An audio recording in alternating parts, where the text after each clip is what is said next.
ओम श्री गुरु सत्ताई नमः। सभी को प्रणाम।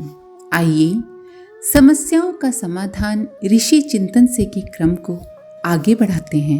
प्रश्न: नास्तिकता का क्या अर्थ है और आस्तिक किसे कहते हैं? उत्तर: नास्तिकता का मोटा अर्थ ईश्वर को न मानना समझा जाता है और किसी को नास्तिक कहना उसकी अच्छाई पर लांछन लगाना समझा जाता है।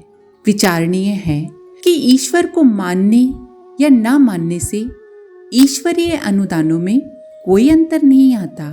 ईश्वर उनसे भी प्रेम करते हैं जो उन पर विश्वास करते हैं और उनसे भी प्रेम करते हैं जो ईश्वर को नहीं मानते हैं।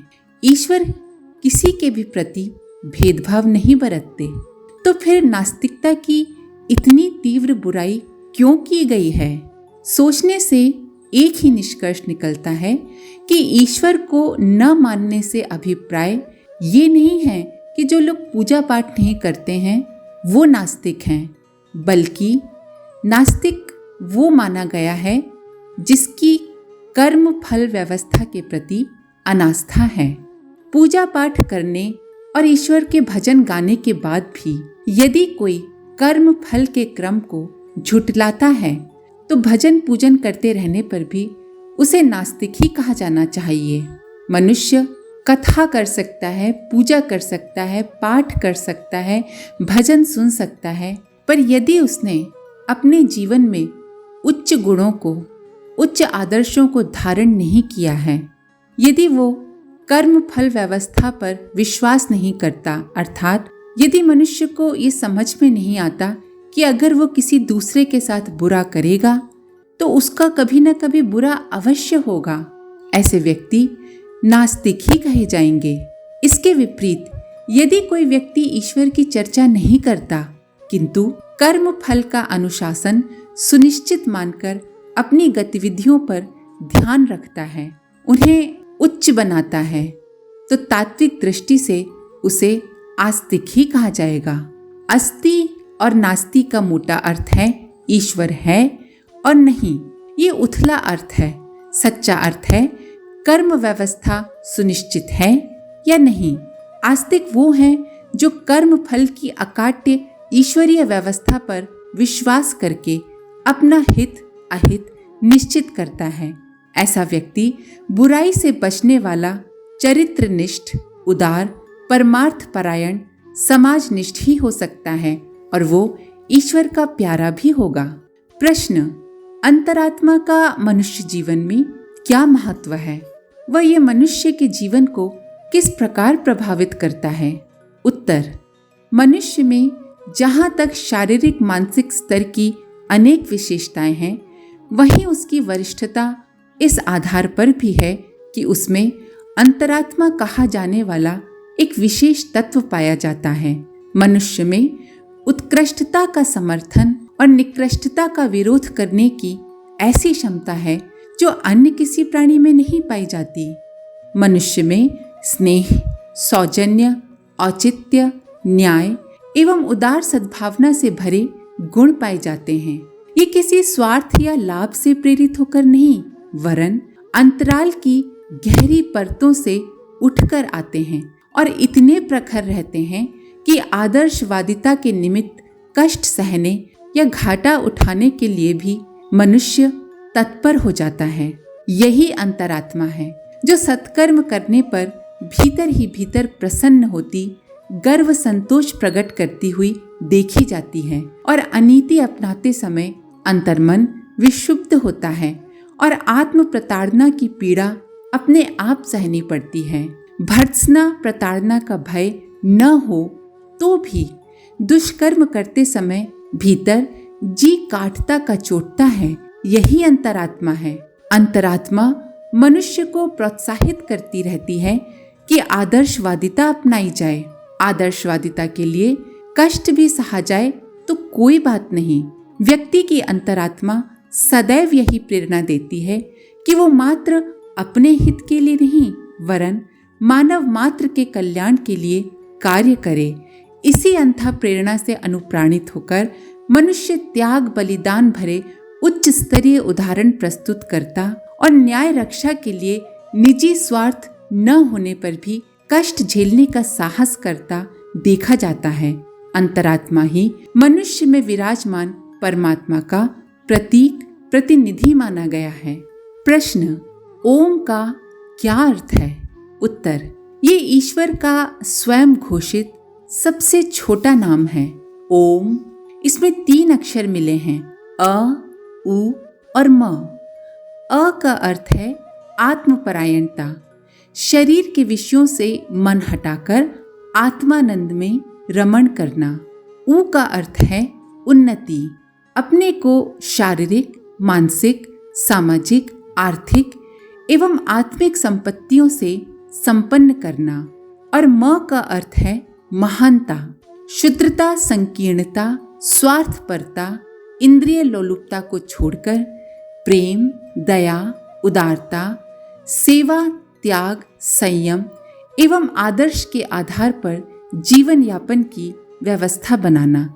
यही इन तीनों अक्षरों की शिक्षा है। इन तीनों अक्षरों में जो शिक्षा है उसे अपनाकर व्यवहारिक रूप से ओम की, ईश्वर की उपासना करनी चाहिए। प्रश्न, धर्म का क्या अर्थ होता है और धर्म का लक्ष्य क्या है? उत्तर, धर्म का अर्थ होता है धारण किए जाने वाला, आचरण करने योग्य। धार्यते जने रीति धर्म, अर्थात मनुष्यों द्वारा जिसे धारण किया जाता है, मनुष्य मात्र जिसे अपने आचरण में लाए, वो ही धर्म कहलाता है। धर्म को धारण करने वाला, धर्म का अपने जीवन में आचरण करने वाला, धर्म के आधार पर अपने जीवन को जीने वाला व्यक्ति ही धार्मिक कहलाता है। इस दृष्टि से धर्म वो होगा जिसका आचरण करने से, जिसको धारण करने से मनुष्य जीवन सुव्यवस्थित रूप से चलता रहे, जिसके अनुसार चलने से मनुष्य अपने निर्दिष्ट लक्ष्यानुसार जीवन निर्वाह करता हुआ अपने मनुष्य जीवन को सार्थक बनाए। जो आचरण मनुष्य को ईश्वर से मिला दे, वही धारण करने योग्य धर्म है। भगवान ने जब मनुष्य को बनाया तो उसकी मनुष्य मात्र से ये अपेक्षा थी कि वो अपना स्वयं का ऐसा मर्यादापूर्ण आदर्श जीवन अपनाएगा जिससे स्वयं उसका जीवन तो सफल होगा ही, साथ ही जिस परिवार, जिस समाज व जिस युग में वो है, उस परिवार, समाज व युग को भी अपने कृत्यों, अपने आचरणों से सुव्यवस्थित बनाए रख सकेगा। इस दृष्टि से धर्म का लक्ष्य मनुष्य में शिवत्व का विकास करना है। व्यष्टि रूप में मनुष्य देवतुल्य बने व समष्टि रूप में ये धरती स्वर्ग बने, यही धर्म का लक्षण है। प्रश्न, बड़े बड़े ब्रह्म भोज, पूजा पाठ, तीर्थ यात्रा, कथा पुराण, मंदिर मठ, कुआं बावड़ी, यज्ञ हवन आदि की व्यवस्था यदि कोई व्यक्ति नहीं कर पाता है तो क्या वो धर्महीन रह जाएगा? क्या दुनिया की भौतिक चीजों की भांति ही पुण्य के फल को भी पैसों से खरीदा जाता है? उत्तर, इन प्रश्नों के बारे में विचार करते हुए पाठकों को ये बात भली प्रकार समझ लेनी चाहिए कि पुण्य का पैसे से कोई संबंध नहीं है। पुण्य को पैसे से नहीं, भावनाओं से खरीदा जा सकता है। पुण्य उच्च आदर्शों वाली भावनाओं से ही मिलता है। आध्यात्मिक क्षेत्र में रुपए की तूती नहीं बोलती, वहां तो भावना की प्रधानता है।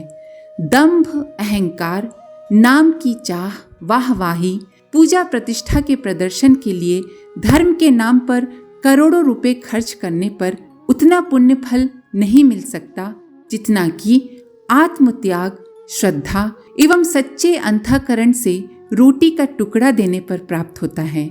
याद रखिए, सोने की सुनहरी चमक और चांदी की मधुर चमचमाहट आत्मा को ऊंचा उठाने में सहायक नहीं होती।